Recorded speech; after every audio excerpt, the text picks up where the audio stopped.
വണ്ണം കുറയാൻ രാത്രി ഇവ കഴിക്കാതിരുന്നാൽ മതി. Hi everyone, welcome back. അമിതവണ്ണവും പൊണ്ണത്തടിയും ഇന്ന് പലരും നേരിടുന്ന ഒരു പ്രശ്നമാണ്. വയർ കുറയ്ക്കാൻ രാത്രി ഇവ കഴിക്കാതിരുന്നാൽ മതി. തടി കൂടുന്നതിൽ ഒരു പ്രധാന പങ്കു വഹിക്കുന്നത് നാം രാത്രിയിൽ കഴിക്കുന്ന ഭക്ഷണമാണ്. രാത്രിയിൽ പെട്ടെന്ന് ദഹിക്കുന്നതും കൊഴുപ്പ് കുറഞ്ഞതുമായ ഭക്ഷണങ്ങൾ കഴിക്കുന്നതാണ് കൂടുതൽ നല്ലത്. മൈദ ചേർത്തുണ്ടാക്കുന്ന ഭക്ഷണങ്ങൾ രാത്രിയിൽ ഒഴിവാക്കുന്നതാണ് നല്ലത്. കാരണം ഇത് ശരീരത്തിന് ഒരു ഗുണവും നൽകുന്നില്ല.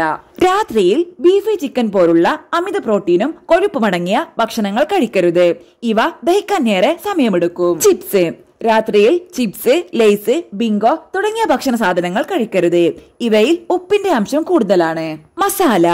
എരിവും പുളിയും മസാലകളും ധാരാളമായി അടങ്ങിയ ഭക്ഷണങ്ങൾ കഴിവതും രാത്രിയിൽ ഒഴിവാക്കുന്നതാണ് നല്ലത്. കാപ്പി രാത്രിയിൽ ചായ, കാപ്പി, മറ്റ് പഞ്ചസാര ചേർത്ത പാനീയങ്ങൾ തുടങ്ങിയവ കഴിക്കാതിരിക്കുക. ഇവ തടി കൂട്ടുന്നതിന് കാരണമാകുന്നു.